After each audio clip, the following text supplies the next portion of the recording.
이제 보헤브 감옥은 지하 속에 있기 때문에 햇빛은 볼 수가 없어요.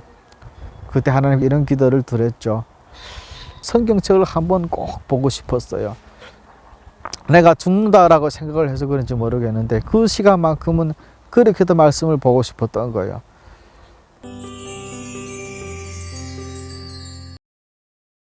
그래서 이제 제가 이제 그 선교사님들이 운영하는 가수원에 올라가가지고 가수원에다가 산이었는데 거기다 이제 땅굴을 파가지고 그 땅굴에서도 한 그 1년에서 2년 사이 정도를 그 이제 산에서 살게 됐어요. 그때 이제 많은 선교사님들 오셔가지고 우리들의 사형리로 복음을 전하고 많은 책들을 가져다 줬죠. 그때 봤던 데가 기억도 나니까 할렐루야 아줌마였다. 뭐 나는 역사의 진리를 보았다. 항성예비 선생이 쓴 책과 뭐 이런 책들을 많이 우리들이 갖다 줬어요. 사내 생활을 한 2년 정도 하고 제가 이제 산에서 같이 살던 아주머님의 소개로 인해서 제가 중국에서 운영을 하는 통독반이라고 하는 성경 통독반에 가게 됐어요.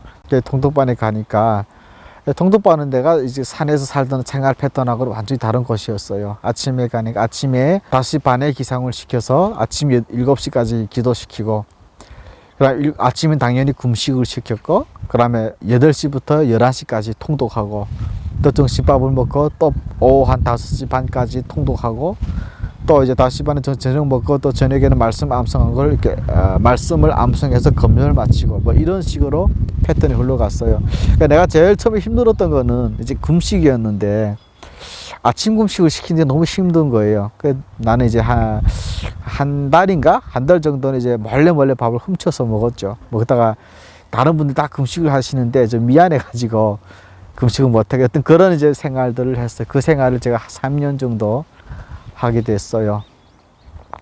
그때 우리는 북한 분들이 한 80명 정도 학생들이 있었는데 그때 목적은 오직 하나였어요. 빨리 이 복음을 배워가지고 이 말씀을 배워서 북한으로 돌아가자라는 것이 그거였기 때문에 참 지독한 훈련과 참 많은 훈련 중에 하나 지독한 훈련을 받았죠. 저희가 하루에 거의 보통 한 10시간 정도의 통독과 말씀 암송한 이런 패턴들이 참 그때는 그게 너무 힘들었는데 저도 그때는 애였으니까 근데 그런 훈련 과정들이 우리에게는 참 지금은 추억이 였지만 그때는 그렇게 그런 훈련들 너무너무 많이 했어요. 너무 빡세게 좀 했고 진짜 광야 같은 생활을 했던 거죠.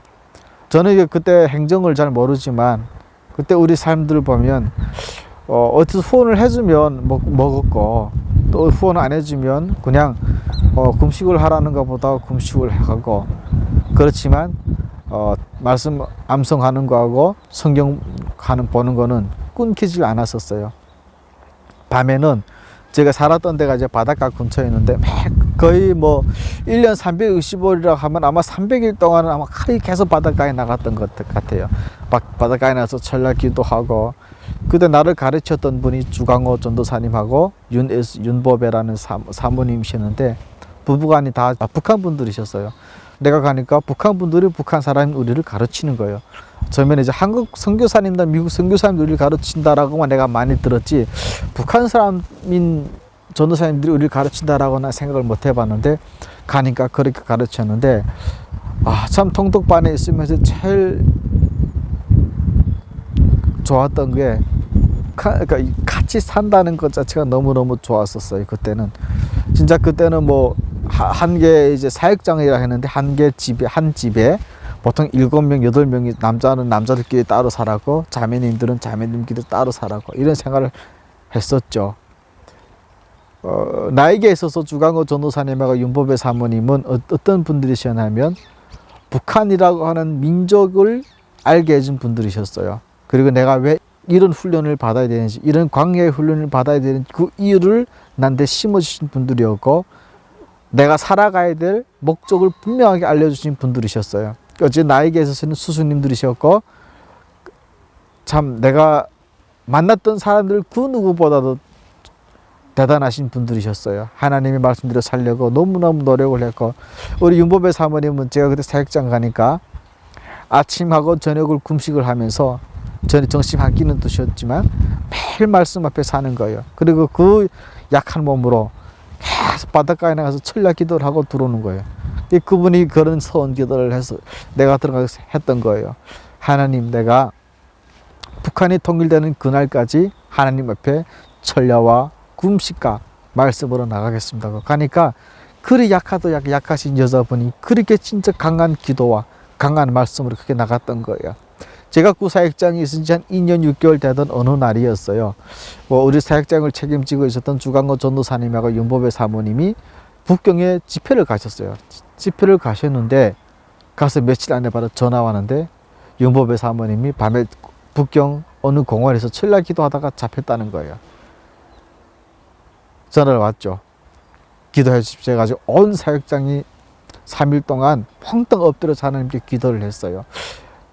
사모님을 위해 살려줄 것을 위해 기도했고 참 많은 분들이 눈물로 호소했고 했는데 참 사모님께서 못 돌아오셨고 북송이 되셨어요. 그 이후로 이제 6개월 후에 이제 주강호 전도사님이 사역장에 있던 저희 5명이었는데 주강호 전도사님하고 저하고 자매님이 3명 있었죠.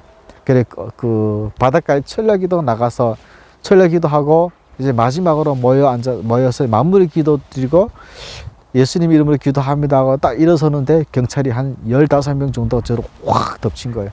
그 진짜 지금도 기억나는 게 그 수댕 권총 같은 거 우리 앞에 훅 들어대는데 아니 참 무슨 기도를 하다가 권총에 이게 지금 잡히는 격이 돼버린 거예요. 저희가 결국 그렇게 저희 첫 북송이 되었고 같이 이제 공부하던 5명이 사역장이 몇 개가 있었는데 내가 주강호 전도사님 사역장으로 왔고 그래 그 사역장에서 저희가 철야기도 하다가 잡혔던 거죠. 근데 주강호 전도사님하고 나는 이제 남자였기 때문에 같은 방에 들어가고 자매님들은 또 따로 자매들 방에 들어갔어요. 그때 주강호 전도사님한테는 어린 이제 딸이 하나 있었어요. 에스도라고 하는 딸이 하나 있었는데 잡히시기 이전에 사모님이 잡히시고 전도사님이 에스도를 다른 데로 옮기셨어요. 근데 이제 감옥에 있을 때 중국 구르장에 있을 때 뭐 전도사님 절보 그런 소리 하더라고요. 에스도 엄마가 잡혀나가고 하나님께 기도를 드리는데 그래서 에스도를 옮기라는 하나님의 사인을 주셨다고. 그래서 에스도를 옮겼다라고 그때 그런 말씀을 저한테 해주셨어요.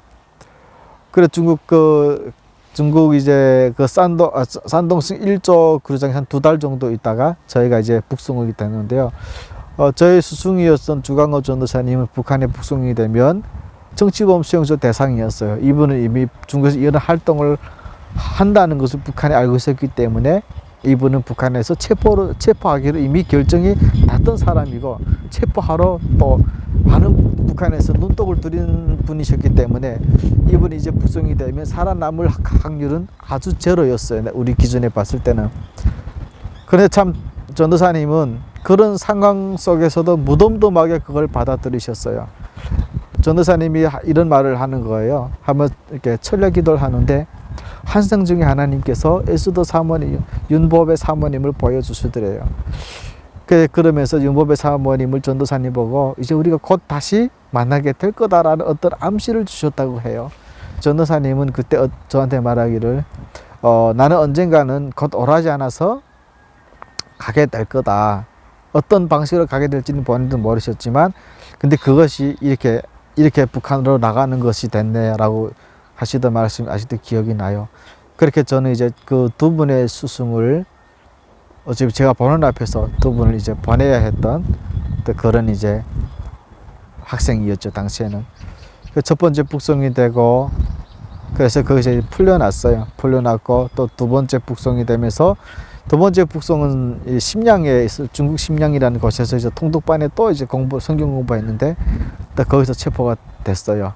되면서 그때는 제가 북한에 있는 교도소를 가게 됐죠. 그때는 법조는 비법 월경제라고 하는 불법으로 중국을 갔다라는 걸 해서 2년 먹고 갔어요. 2년 받고 갔다가 1년 2개월 만에 북한의 그 공화국 창건 55돌 맞아서 특사로 제가 풀려나게 됐어요. 풀려나게 됐고 또 다시 중국에 왔다가 이번에는 북경에서 역시 통독반이었는데 또 북경에서 있다가 3번을 북송하게 됐어요. 첫 번째 북송하고 2번째 북송은 그래도 내가 봐왔던 순교자들이 봤던 믿음이 있었기 때문에 그 권한을 주신 것도 하나님이라 생각을 했고 덤덤하게 받아들였지만 세 번째 북송에서는 내가 달랐던 거예요.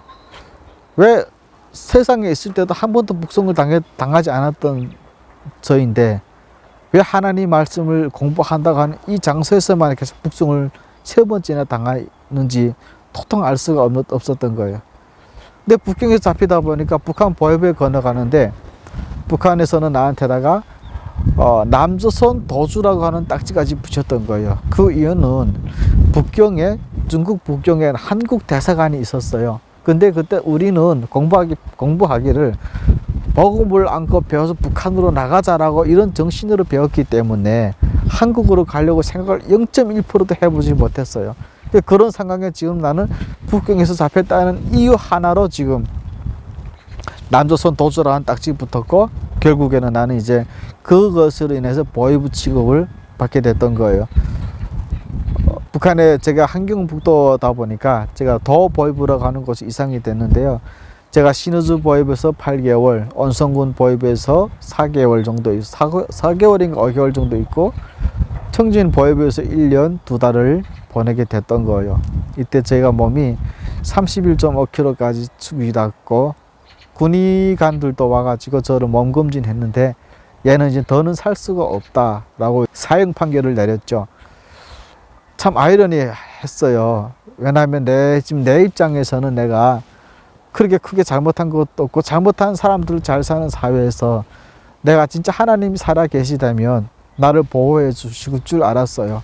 중국에서 신앙을 할 때는 어떤 마음이었냐면, 그래도 내가 하나님 말씀을 배우고 말씀대로 살려고 하니까 하나님께서 중에서 우리를 보호해 주실 거라고 생각을 했어요. 근데 내가 보는 앞에서 나의 스승 두 분을 보내셨고, 그 7, 80년에 되는 북한 우리 형제들과 같이 있었던데 그 잡힌 물에서 다 흩어지고, 이런 걸 겪다 보니 나한테는 하나님에 대한 의구심이 들었던 거죠. 믿음이 점점점 떨어졌던 거예요. 그런데 이제 그런 상황에서 보위부를 가게 되니까, 사실 나는 보위부란 것은 한국 분들은 이게 좀 납득이 안 될 수도 있지만, 옛날에 남한에 말하면 안기부 같은 형태인데요. 여기서 살아남을 수 있는 확률은 0.01% 제로였어요. 왜냐하면 나는 북한에 뭐 친척이 뭐 권력이 있는 사람도 아니었고, 평범한 일반 제일 계급층인 사람의 아들이었으니까 뭐 살아날 수 있는 그 제로였죠. 그래 보위부에 있을 때 제가 몸무게가 31.5kg라는 이제 그 소리를 들었을 때 하나님께 이런 기도를 들었던 기억이 나요. 물론 이제 보위부 감옥은 지하 속에 있기 때문에 햇빛은 볼 수가 없어요. 그때 하나님께 이런 기도를 드렸죠.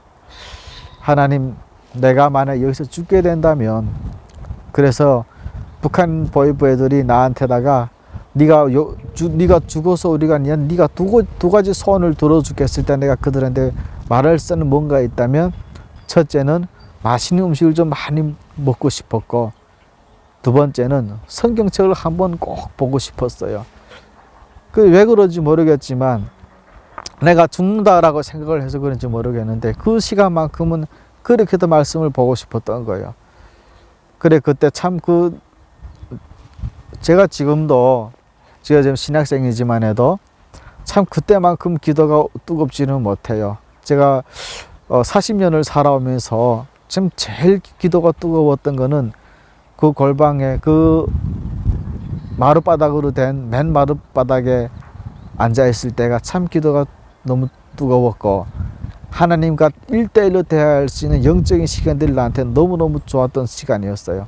물론 고난은 지금에 봤을 때는 고난은 축복의 시간은 맞았지만, 고난은 축복은 많은데 너무너무 괴로운 것도 맞았지만, 그래도 그 속에서 참 하나님과 많은 대화를 나눌 수 있던 시간이었어요. 왜냐하면 아침 기상시켜서 저녁 취침하기 전까지 계속 앉아있는 거예요. 그 취소 받으러 나가는 시간 외에는 앉아있으니까 뭐 할 게 없어요. 계속. 그래도 옛날 중국시대 한 1000절 정도 말씀 암송을 했었으니까 말씀 암송 하려고 많이 노력을 했고, 참 지금의 말이지만 참 제일 많이 기억났던 거는 주기도문이었어요. 주기도문하고 요한복음 3장 16절 그리고 갈라디아서 2장 10절이 제일 많이 기억이 났었고, 이 세 개는 어떻게 이 머리에서 떠나지 않는 거예요. 계속 외우고 반복하기를 수십 번 했죠. 그렇게 했는데 저는 이제 그가 그 안에서 죽는다라고 생각을 하고 살아갔어요. 그러던 중에 나는 무엇을 체험할 수 있었냐면 여러분, 하나님께서 미리 준비하신 사람을 만나게 됐어요. 뭐 긴 얘기는 할 수는 없지만 저희 어릴 때 친구를 그 땅에서 만나게 됐던 거죠.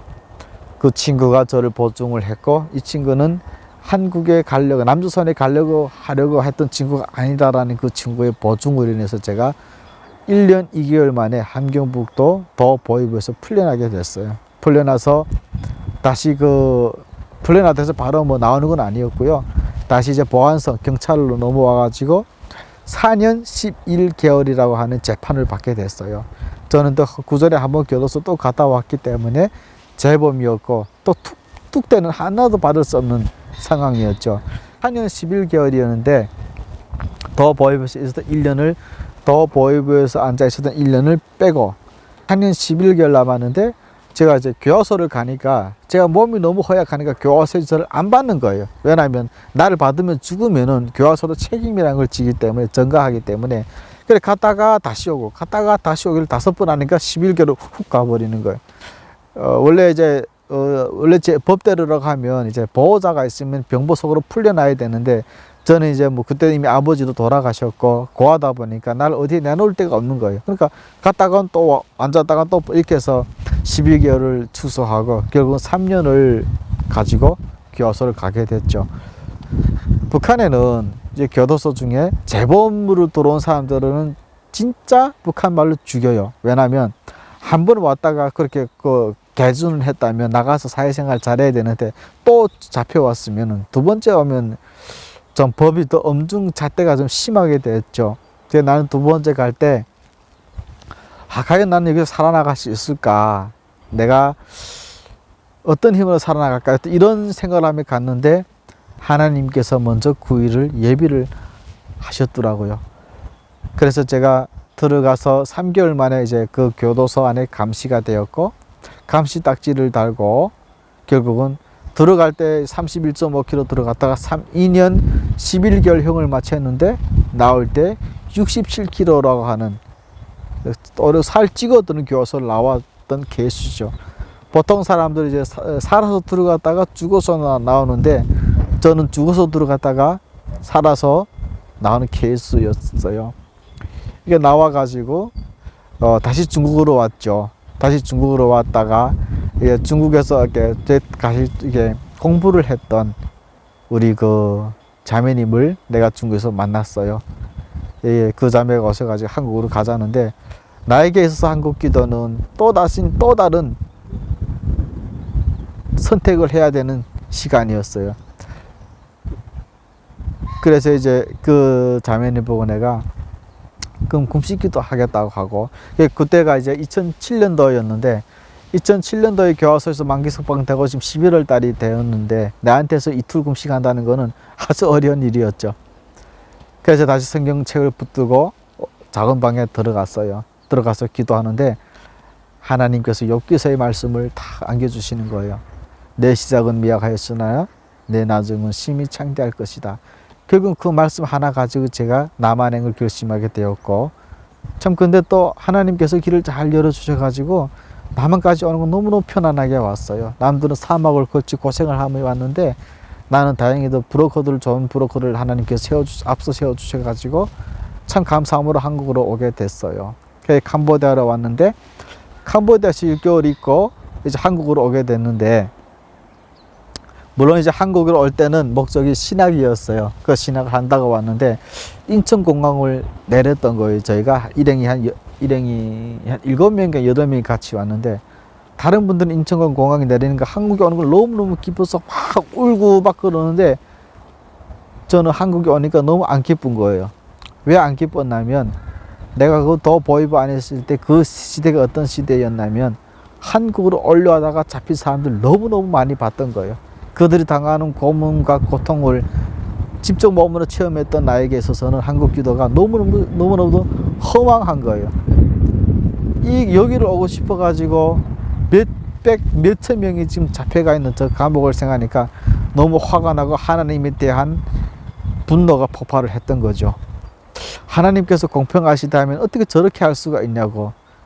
자유를 찾아오겠다 하는 저들을 어떻게 저런 데다 보내줘야 되냐고. 그런 걸 또 나는 왜 봐야 했고, 또 그런 것 때문에 내가 왜 이 자리에 있어야 되냐, 이런 불만들이 하나님 앞에 표출하기 시작했던 거예요. 그래서 저는 인천공항에 내려서 안 기뻤어요. 기뻐야 되는 게 원래 정상인데 안 기쁘고, 그래 한국에 와가지고 신학을 안 하고요, 한 9년 동안을 이제 사회생활을 했던 거죠. 한국에 와 사회생활을 하면서 돈도 좀 열심히 벌었어요. 근데 지금에 봐서 내가 생각했을 때는 내가 돈을 버는 게 기뻐서 벌었던 적은 아니었어요. 그냥 버니까 벌었던 거고, 열심히 살아야 되니까 열심히 살아야 된다라고 생각을 했고, 돈에 무슨 투자를 해서 뭐 어떻게 이런 생각도 없었어요. 그냥 아껴 쓰고 아껴 벌고 이렇게 하는 것이 당연히 그렇게 해야 된다라고 생각을 돈을 벌었는데, 그러던 중에 이제 제가 어떠한 사건들은 돈을 다 잃게 됐어요. 잃게 되고 저 거제도 가가지고 조선소에서 일을 하게 됐는데, 하루는 이제 술을 많이 먹었어요. 너무 사는 게 힘들었었죠. 저도 술을 많이 먹고 이제 행처 없이 걸어가다가 어느 바위 꼭대기에 서게 된 거예요. 그 바위 꼭대기에서 10년 만에 하나님과 다시 대화를 했죠. 하나님 앞에 무릎 꿇고 기도하면서 그때 하나님께서 내가 보지 못하는 내 눈에 다른 영을 다른 세계를 보여주시는 거예요. 내가 하나님 앞에 너무나도 아파했던 것 하나 중에 하나가, 왜 하나님 어른들은 그렇다 치더라도 왜 애들까지 죽어야 했습니까? 아이들은 무슨 잘못이 있습니까? 라고 하나님께 그것 때문에 많이 기도를 했었는데, 그 사건으로 인해서 내가 하나님의 마음을 알게 됐고 북한을 향한 하나님의 심장을 알게 됐던 거예요. 그러면서 하나님이 북한을 얼마나 사랑하시는지, 그래서 내가 너를 먼저 앞서 보내지 않았냐라는 마음을 주시는데, 처음으로 하나님 앞에 무릎을 꿇고 그 차디찬 바위 꼭대기에서 하나님께 회개를 했고, 그리고 다시 신학에 들어오게 됐어요. 신학에 들어왔을 때도 학교 생활할 때도 평탄치만은 않았어요. 저는 학교 생활을 하면서 지금도 같은 마음이지만, 이 신학을 졸업해서 내한테 어떤 꽃 같은 황금길이 열릴 거라는 생각해본 적 한 번도 없어요. 저는 이제 이 길이 어떤 길인지 알기 때문에 항상 기도와 말씀이 아니고서는 이 길을 이끌 수 있는, 갈 수 있는 힘이 없길래 지금도 그런 마음으로 신학을 하고 있고, 그런 마음으로 지금 이 길을 가고 있습니다. 북한을 사랑하시는 여러분 감사합니다. 제가 마지막으로 여러분들에게 북한을 위해 기도할 수 있는 기도 제목을 내놓으려고 합니다. 첫 번째로는 여러분, 북한에 있는 우상숭배가 하루빨리 무너질 수 있도록 여러분 기도 부탁드립니다. 이거는 하나님께서 제일 싫어하시는 거, 하나님께서 제일 중요하시는 거, 김일성, 김정일, 김정은의 동상이 너무나도 많아요. 북한에는 저런 우상단지들이 하루빨리 무너질 수 있도록 여러분 기도해 주시길 부탁드립니다. 둘째로는 북한에 아직도 잡혀가 있는, 북한 정치범 성소에 갇혀 있는 우리 하나님의 자녀들을 위해 여러분 기도해 주십시오.